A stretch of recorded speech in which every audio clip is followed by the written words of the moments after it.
Halo semua, nama saya Sebastian Ratu dan pada kesempatan kali ini saya akan mempresentasikan tentang jika saya memiliki uang 500 juta, bagaimana cara saya untuk mengelola uang tersebut dengan cara diinvestasikan agar melipat gandakan hasil atau dari 500 juta menjadi hasil yang lebih banyak. Oke. Untuk profil risiko, saya merupakan orang yang tidak ingin mengambil banyak risiko, maka saya memilih untuk memperbanyak investasi saya di investasi yang low risk walaupun low income, tetapi ada jumlah sedikit yang berada di tingkat moderate, sedang, atau di tingkat high risk, high income. Oke, ini adalah 4 pilihan investasi saya. Untuk yang pertama ada deposito, yang kedua ada emas, yang ketiga ada tanah atau properti, dan yang keempat ada saham atau investasi saham atau cryptocurrency. Oke. Untuk deposito sendiri, sekarang saya akan masuk ke bagian keuntungan dan resiko. Untuk deposito, yang pertama adalah media penyimpanan dana tabungan itu yang paling aman. Oke. Penjelasan lebih lanjutnya adalah tidak semua orang pandai menyimpan uang. Banyak kasus di mana Anda sudah menyimpan tabungan dengan aman di rumah atau dalam bentuk produk tabungan dari bank, tapi uang tersebut tetap Anda gunakan untuk keperluan sehari-hari. Kebiasaan buruk ini tentu membuat dana tabungan jadi kurang aman untuk disimpan. Namun, dengan mempercayakan dana tabungan pada produk deposito, kesempatan untuk menggunakan dana tabungan itu semakin minim. Pasalnya, nasabah akan melalui deposito, dana akan disimpan dan tidak bisa diambil sebelum jatuh tempo. Untuk yang kedua, ada sebagian instrumen berinvestasi. Nah, penjelasannya adalah bila dibandingkan dengan produk perbankan lainnya, produk deposito, khususnya deposito berjangka, merupakan produk perbankan yang menawarkan return tinggi atau menawarkan sebuah duplikasi uang dari yang kita punya itu lebih tinggi. Apalagi jika uang yang nasabah setorkan itu dalam jumlah yang besar, maka potensi untuk menghasilkan return atau penghasilan yang lebih tinggi itu lebih tinggi lagi, dan keuntungan yang didapatkan lebih optimal. Untuk keuntungan yang terakhir, ada risiko investasi sangat kecil. Bila dibandingkan dengan produk investasi lainnya, deposito berjangka jadi instrumen investasi yang memiliki tingkat risiko lebih kecil dibandingkan investasi lainnya, seperti saham ataupun obligasi.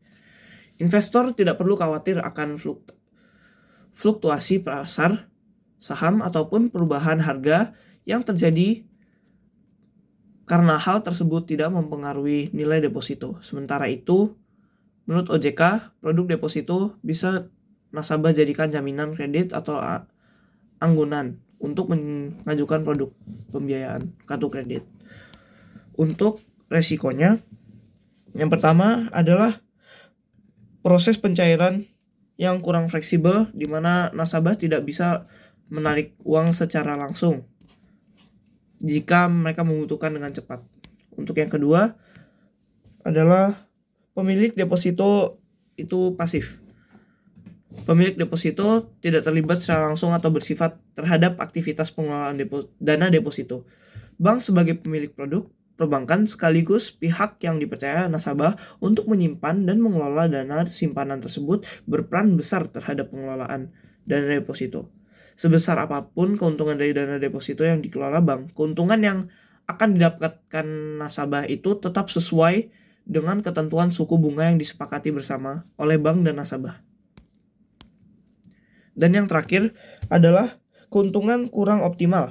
Nah, kembali lagi, ke pilihan saya, yaitu low risk dan low income, maka secara langsung saya menggunakan investasi yang memiliki risiko kecil dan itu sangat berefek kepada pendapatan yang akan saya dapatkan. Nah, kedua adalah emas. Oke, untuk keuntungannya, pertama, stabilitas harga dalam jangka panjang. Nah, emas cenderung meningkat nilainya dalam jangka panjang tentunya. Bahkan pada saat terjadi gejolak ekonomi. Nah, dilansir dari Bank Muamalat,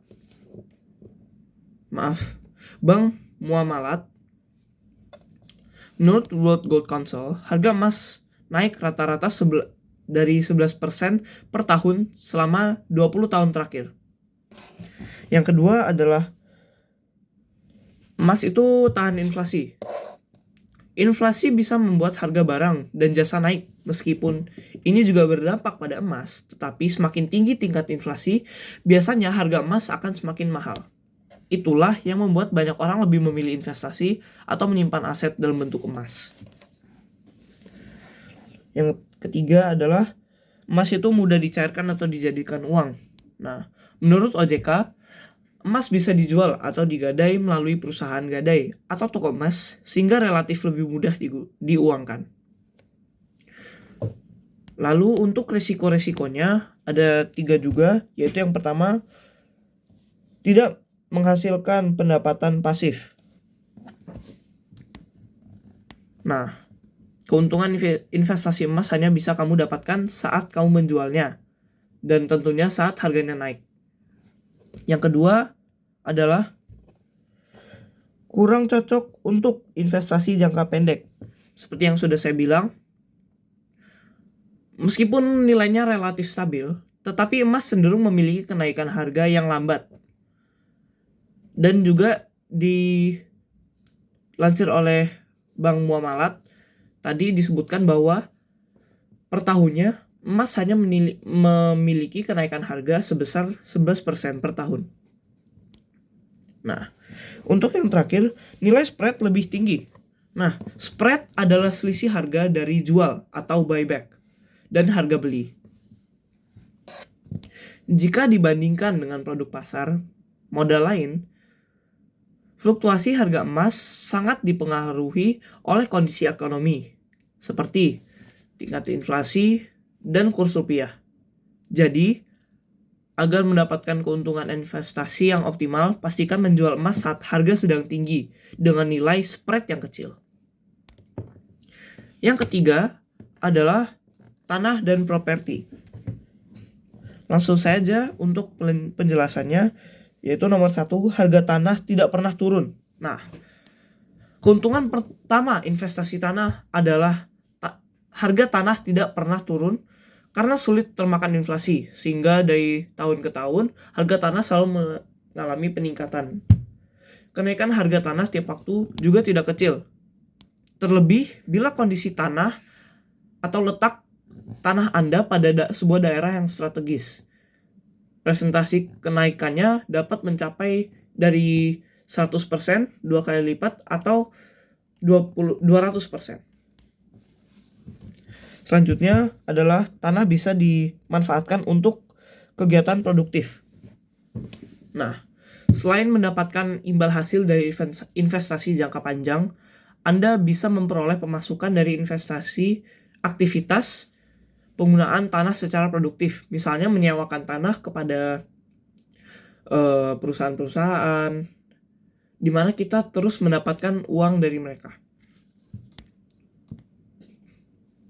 Lalu, untuk yang ketiga adalah menjadi tanah itu merupakan kebutuhan banyak orang. Nah, keuntungan investasi tanah yang terakhir yaitu tanah merupakan kebutuhan banyak orang. Apalagi jumlah penduduk, terutama di negara Indonesia itu semakin meningkat atau semakin banyak. Maka banyak orang juga yang memerlukan tanah, entah itu untuk rumah, atau banyak juga perusahaan yang membuat apartemen untuk tempat tinggal orang-orang. Nah, untuk kerugian investasi tanah. Pertama yaitu tanah sebagai aset yang sulit dicari. Banyak orang mengatakan bahwa membeli tanah merupakan jodoh-jodohan, karena mereka mencari tanah sesuai keperluan kita. Yang jika kita mencari tanah untuk keperluan kita itu lumayan sulit. Banyak hal yang harus dipertimbangkan agar sesuai dengan keinginan dan kebutuhan pembeli atau kebutuhan pribadi. Lalu yang kedua, harga dipengaruhi oleh lokasi. Semakin strategis lokasi tanah, maka harga semakin tinggi. Tetapi semakin tidak strategis lokasi tanah, entah itu karena ada banjir atau hal lainnya, akan membuat harga tanah turun ataupun amit-amit harga tanah bisa 0 atau kosong, maka tidak ada yang mau membeli. Dan yang terakhir, kekurangan berinvestasi tanah adalah tidak menghasilkan keuntungan secara rutin. Tanah bukan sebagai sumber pemasukan secara tetap. Anda bisa merasakan imbal hasil dalam jangka waktu panjang setelah biaya tanah naik dan terjual harga tinggi. Tapi kembali lagi, kita juga bisa rugi dari letak yang tidak strategis membuat kita menjual tanah di harga yang rendah. Oke, untuk selanjutnya ada investasi saham atau kripto. Untuk keuntungan yang pertama, setiap orang memiliki dan bertransaksi dengan cryptocurrency, umumnya sekarang, dimanapun dan kapanpun. Bank itu umumnya tidak memiliki libur, tidak ada batas negara, dan tidak ada birokrasi. Lebih tahan terhadap inflasi. Nah, itu yang kedua. Saham atau cryptocurrency atau investasi saham itu lebih tahan terhadap inflasi moneter. Sebagai contoh, Bitcoin hanya ada tidak lebih dari 21 juta Bitcoin. Nah, ketersediaan yang terbatas ini dimaksudkan dengan agar nilainya meningkat. Lalu yang terakhir adalah investasi saham atau kripto itu transparan, cepat, dan praktis. Nah, risikonya karena tidak menggunakan identitas asli, rentan digunakan dalam aktivitas ilegal seperti pencucian uang. Lalu, volatilitas tinggi atau nilai mata uang bisa tiba-tiba naik atau turun secara drastis dalam waktu singkat. Dan yang terakhir, nilai mata uang atau nilai harga dari kripto atau saham itu sulit diprediksi. Nah, oke. Ini untuk strategi saya. Strategi saya itu adalah jangan memasukkan semua uang Anda dalam suatu celengan. Saya ingin mencontohkan dengan sebuah kasus ya. Sebuah contoh kasus, jika kita menaruh semua uang kita, semua harta kita ke dalam suatu tempat atau celengan, dan amit-amit ada pencuri, atau kita label pencuri ini sebagai kerugian, jika pencuri itu mengambil semua uang kita, atau menghilangkan uang kita, semua itu akan musnah. Maka ini adalah dana yang saya alokasikan. Nah, untuk 30% atau 150 juta rupiah akan saya masukkan ke deposito. 25% atau 125 juta akan saya masukkan ke emas. 20% atau 100 juta akan saya masukkan ke tanah yang ukurannya kecil tetapi di tempat yang strategis. Bisa untuk membuat kios-kios kecil atau usaha-usaha orang. Nah, lalu 10% atau 50 jutanya untuk di saham. Tapi saya tidak akan memasukkan semua itu dalam suatu perusahaan. Dan yang terakhir adalah modal darurat atau modal yang bisa saya gantikan, yaitu 75 juta. Nah, ini adalah penjelasan seperti yang sudah saya jelaskan tadi, mengapa saya menaruh semua itu di satu tempat, di beberapa tempat pilihan saya. Nah, cara menghindari resiko.